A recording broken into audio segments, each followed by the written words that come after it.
بسم الله الرحمن الرحیم. السلام علیکم ګرانو کتونکو. ځای چشتي ما د ډېرې مودې راسه زما یو خوږ ملګری عاجز صاحب چې د کتوزو اوسیدونکی دی او نن سبا چې کوم دی د سوشل میډیا زینت دی. په سوشل میډیا باندې الحمدلله د ډېر زیات فالورز هم دي او ډېر مینوال دی د زید الرحمن صاحب. نن ما یو سوچ وکړ زید الرحمن عاجز صاحب سره ناست وم، ګډ مسله به و چې یاره زما ستا تعلق ډېر زیات پوخته شو، خو مونږ دواړو چېرته یو ځای ویډیو نه ده کړې او نه هم د یو بل سره چېرته په دې سوشل میډیا باندې چېرته راغلي یو. نو نن یو ځای کښېنو، دوه څلور خبرې به هم کوو او یو څو ښکلې غوندې شعرونه هم راته. ډېره زیاته مننه څومره چې ستاسو کتونکي دي، دغه ستاسو څنګ کې کوم ملګري دي زموږ د کلي زموږ مشر امجد خان نه انګرېز لا دغه ټولو ملګرو ډېره زیاته مننه چې په دغه بنډار کې شامل شو او دغه شعرونه ورته ډالۍ وي چې بېوسه وه رواج ترېنه غوښته بنارسۍ، بېوسه وه رواج ترېنه غوښته بنارسۍ، په سر کړه یوې مور لور ته زړه بنارسۍ. او ماشوم زوی لري دوه څادره راوړل خو ملک صاحب دوه لوڼو لرې ور نه کړه یوه بنارسۍ. ماشوم زوی لري دوه څادره راوړل خو ملک صاحب دوه لوڼو لرې ور نه کړه یوه بنارسۍ.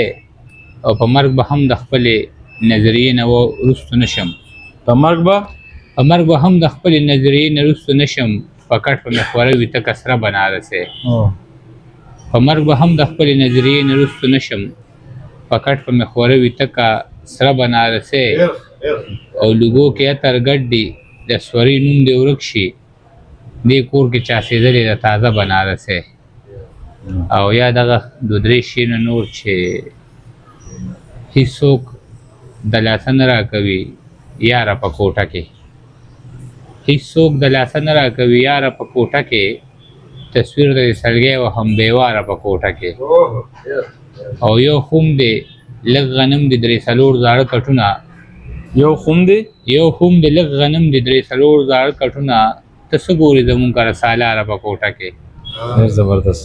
یو خوم دی لږ غنم دی درې څلور زاړه کټونه، ته څه ګورې زمونږ کره سالاره په کوټه کې. او د کور دیوال مې پرېوته باران له صبر ورکه، یا خدایه څوک مې جوړه نه کړي لاره په کوټه کې.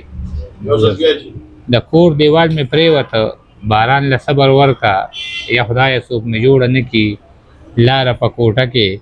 او زه خپل حیثیت وینم د چتونو په برګو کې، زه خپل حیثیت وینم د چتونو په برګو کې، زمونږ کره نشته د هنداره په کوټه کې. او عجیزه دې تکلیف له مې لفظونه پیدا نه کړل چې مور مې راته کله وي بیماره په کوټه کې. ډېره مننه. السلام علیکم. زاهد چشتي صاحب تاسو ډېره مننه چې نن تاسو عاجز صاحب په دې محفل کې په دې ښکلې محفل کې شامل کو. بیا زما لپاره دا د اعزاز خبره ده چې زم دلته ناست وم موجود وم. عاجز صاحب زمونږ